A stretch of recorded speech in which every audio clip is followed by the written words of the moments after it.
On this episode of reDefine, I speak with photographer, Lightroom guru, and director of education for Kelby Media Group, Matt Kloskowski, about his journey from sales to art, his preferred gear, and some inside information about the Kelby Media empire. Adorama TV presents The reDefine Show with Tamara Lackey, where she talks with creatives who make it all work, bringing their best creative and business tips to you, along with fresh ideas and equipment favorites. You can check out much more content with photographers, filmmakers, and entrepreneurs by watching Adorama TV. Hello, Matt. Hello, Tamara. How are you? I'm great. How are you? Good. You are, Matt Kloskowski. Yeah, I am. Director of Education, or is it Education Director? Either one. Okay. I think they both mean the same thing. No, they don't. They're very different. At Kelby Media Group. Yes. As well as a Lightroom guru. Yes, maybe. And a photographer. Yes. And a family man. Yes. Which do you identify with most? All these things. Which and a weightlifter. A weightlifter, yes. In fact, I worked out right before we came here. Yes, I can tell. Oh, no. And so it begins. It's been like this for days. So which one do you most identify with? Assuming, and it doesn't have to be a one, but. I am an incredibly lucky person because I love going to work every day. A lot of people don't know that. You know, like I work at Kelby Media Group, and I think they see, they're so used to people that are in this industry being more of a freelance and more of a freelance type of a position. But I actually work full time for Kelby Media Group. Right. And I guess a lot of people just think like we just put on seminars, and so you just go to a seminar when you need to, and they pay you. But I go into the office every day. Yeah, you have a desk and yeah, I've seen it in Windows. Yeah. So I'm incredibly lucky because I love my job. I love going to work every day. Sir, I've been there for over 8 years, and there's not really been a day, except for the day you visited, where I woke up and I thought, man, I got to go to work today. So yeah, I love my job. So I'm really lucky because I got that, and then of course I love my family. I mean, you know, I got a 9-year-old and an 11-year-old, 2 boys, and they're growing like weeds, and so it's kind of hard, you know, because I love being with them too, but there's nights where I'm too much to love. Yeah, I'm at work and I'm like really into something and I don't want to go, but then I do want to go because I want to go see them. And you're serious, pretty serious. MMA, am I saying it right? Martial arts? Taekwondo.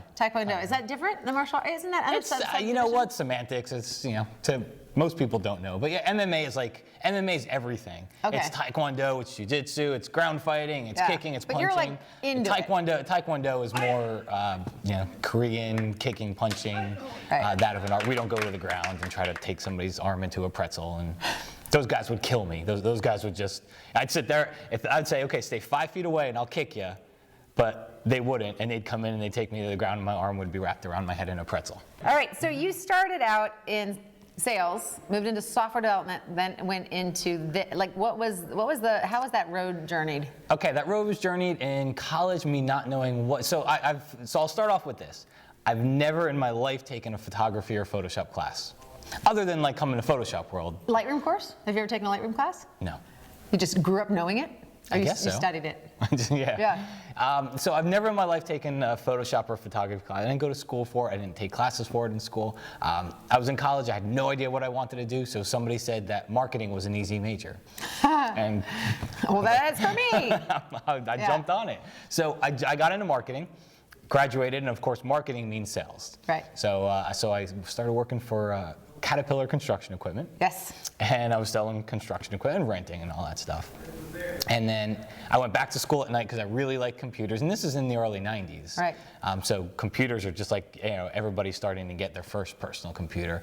I got mine. I really liked it. I went back to school. I got my IT degree. Right. So you're selling farm machinery by day and learning all about these computer things at night. Yeah. Okay. So I learned how to do all the coding and all that, and so then I got a job in that field. What were you coding? Visual Basic, C++, all that. Yeah. Geeky stuff. So I got a job in that field, and it was, you know, pre-Y2K, so it was like all you had to do is say, I know how to turn on a computer, and you got a job. You got a job. So I got a job in that stuff, and then you know, somebody walked a copy of Photoshop over. I designed when I was in sales. I said, this is the Photoshop connection. When I was in sales, our marketing department, advertising department was busy, and so they couldn't get like, you know, materials that I could hand out to people. So I got a copy of Photoshop got a copy of Photoshop, and I started making my own. So I had stuff to hand to customers. Okay. So then that's how I got into Photoshop. Then I got into IT. They chopped a copy of Photoshop off. They said, does anybody know how to make us some cool little buttons for the website? And I was like, I can do it. I can make buttons. And then I became the interface designer. So I started designing the interfaces for all the companies that we worked with. Got it. And from there, I started to do some articles and teaching and all kinds of stuff like that. And then, and so I already knew everybody over at Kelby Media. Yeah. And they needed somebody full time, and I lived in Tampa, and it just kind of worked out. Did you have like a fateful moment with Scott one day when you were both like over dinner and you looked at each other and said, let's get closer, or anything like that? You know, so the first time I ever formally met Scott, we were at a carnival. In our local area, and I'm standing there with my kid in a stroller, and then my older one and wife went off to go on a ride, and I look over, and there's Scott kind of standing there. I think he had a Coke or something like that. I was like, Scott? And so I went up and... So you already knew who he was? I knew who he was. I went up and introduced myself. I said, hi, my name is Matt. I write the articles for the website. He's like, oh yeah, I know your stuff. And so we just talked there. So I didn't talk to Scott a lot. I mean, I guess he had followed my stuff on their website and in the magazines and stuff. Right. So when they sat down and talked about, hey, we need somebody full time here, yeah. I guess my name popped up. Got it. How much do you think your energy level and your childlike enthusiasm has benefited? Translate immaturity. Has benefited your career? I hope a lot. I mean, you know, I hope people. I hope people identify with just. You know what it is you just want people, because we're teachers. Right. People learn the most when they have fun. Yeah. When they're just relaxed and they have fun doing it. So hopefully, that's kind of translated into just sit back, relax, enjoy yourself. It's not geeky stuff. It's just let's sit back and learn and have fun while we're doing it. Yeah. What were you telling me? I think last time I was there, you said something about like how oftentimes Scott will come by and make it really hard for you to work. Oh my God, you know, I mean, the guy owns the company. Yeah. He's paying for my salary. Yeah. And so here I'm doing a video, and I've got my microphone and everything, and he walks in, and he'll come in the door and hear it like I'm at my desk, and he's like, he just comes like right in front of you, like, because he'll stand outside, and then he'll do a little dance. and then if that doesn't. What does he do? What does it look like? A little dance. Okay. I'm not doing it. I'm not Jeremy Coward. If that doesn't work, then he'll come inside and he'll start doing it. And if that doesn't work, then he'll just flat out. Bah! And how long is this progressing for? Like how many years? No, like from the beginning of when he starts this attention-getting behavior he did. until he's in your face. It's a minute. It's a minute. Yeah. But you're like, dude, I'm trying to work here. Yeah, but you can't. I mean, dude, it's your money. What I just spent 20 minutes making that, and now I got to redo it. So. And that is part of the spirit of what you love in the company. Yeah. Yeah. And yeah. I don't know if everybody knows how big Kelby Media Group is. Yeah, I think that always surprises people. Yes. Because there's so many aspects to it. So I think in many ways it could be a smaller company if we didn't produce our own books and if we didn't do our own seminars and we hired companies to do these things for us. But we actually do all that stuff in-house. Right. So we edit our own books in-house rather than having the publisher, which usually provides an editor, provides a layout person, provides a tech editor and all that stuff. We have all those people in-house. Yeah. So there you have a whole book publishing team. Right. And we have 3 magazines. So you need a layout person, a graphics person, a creative director for all those magazines, an editor for all those magazines, a copy editor for all those magazines. So, 3 magazines, add that. Yes. Now you need a circulation person who's going to do all that. You need a print person, you need accounting, you need HR for all these people. Yeah. And then you got online training. So now we have a video team. So there's, 12 people there, and it's just. It gets big. Yeah, and then marketing for all that stuff too. Right. Tripod, monopod, no monopod, neither always. Tripod. Everywhere? For landscapes. For landscapes. For landscapes, because I shoot at sunrise, sunset, and you can't. Because you like sharp photos. I like sharp photos. Concerts or strobes? Lighting? Strobes. Always? Yes. Why? The concerts, I don't know. What do you have against concerts? Why are you so down on constants? I'm not down on them. I like strobes. I like the light better. Constants are kind of contrasty for me. A little bit contrasty. Like you always got to crank up your ISO, and I like sharp photos. So I don't want to crank up my ISO. Are you exclusively Nikon? Yeah. My first DSLR was a Canon. Rebel. And then you were like, I don't need this crap.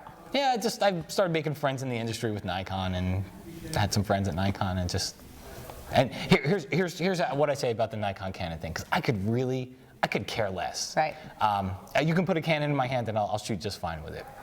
Here's what I tell people, and this is what got me into Nikon: shoot what your friends shoot. If your friends shoot Canon, get a Canon. You know why? Because you borrow lenses. You can borrow lenses, Yes. and you can exchange gear. And if something, I need an extra battery, here you go. Yeah.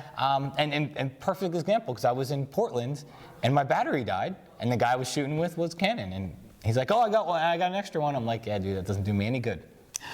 So shoot what your friends shoot. They're both good cameras. Who cares? I've never heard that advice before. It's great. It's simple, to the point. Yeah. In the entirety of your career, what would you say is the most, like, oh, that was awesome moment you've had? Like, just pure pleasure. Like, that was awesome. Okay, I have two. Yeah. Okay.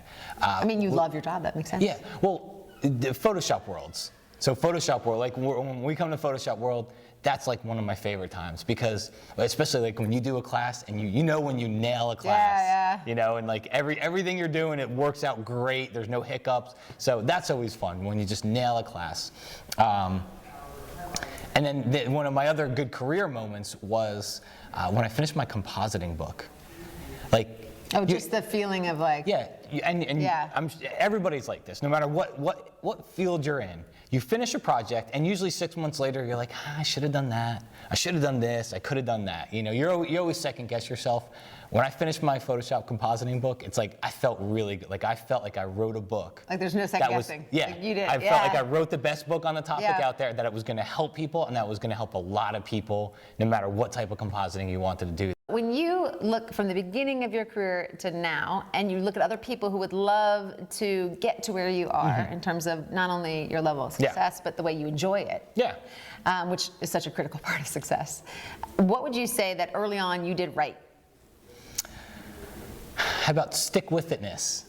Is that like persistent? It's my job, because I told you my job wasn't Photoshop. Right. So I liked Photoshop, and so I did it at night. I came home and I sat on the computer and went to websites and read books and learned Photoshop. And when I first started trying to write for NAP, when I first became a NAP member in like National Association of Photographers. National Association of Photoshop Professionals, which is the part of what Kelby Media Group is. That's our association.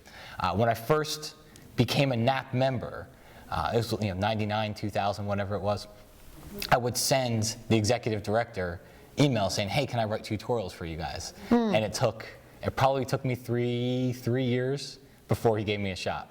Interesting. So it was. And you didn't give up? No, I did. He was always very nice about it. He never just said, no, we don't like you. He just said, we're not looking for somebody at the time. And I said, no. And I would always say, no problem. Do you mind if I follow up with you in 6 months? Yeah. And that I got from sales. Yeah. That I got, you got the no, that was fine. You didn't need what I had at the time. It's not the eternal rejection. But you just told me it's okay for me to come back here again and try to sell something to you again. So, So I'd send him an email 6 months later, say, I don't need anything right now. I said, okay, I'll follow up with you again. He said, okay. And so I just did it, and I just stuck with it. And well, I think what's so intriguing about that is you hear all kinds of inspirational quotes about don't give up too soon, or you're 99% of the way there, or all that sort of thing. But statistics really do bear out that the people who try and maintain and try again and hear the no's and go back one more time, they are the winners. Yeah, and if you couple that with, it sounds the whole Nike thing, but just do it. Yeah. Like the 80-20 rule. It's 80%, 20%. You know what? Sometimes 80% is good enough. Just ship it. Yeah. Just get it out there. And it's like starting a project. What are the art of the start? Just start it. Yep. If you don't start it, it's never going to get there. And that's the hardest part of anything. And just the starting, especially when the starting feels so imperfect. Yeah. I think it was Jeff Bezos, who said that if you're not embarrassed by your first product, you waited too long to ship it. Yep. Which I think is a great quote. I read that book. Exactly right. Well, good. So tell everybody where they can find out more about you on the Ski Report. Best place to go is mattk.com, mattk.com. I have a blog there, my portfolio's there, all my social media links are there. So instead of pointing you to all that stuff, just go to the website. Go there and find it. Yep. Okay. Well, good. Thank you so much. Thanks for having me.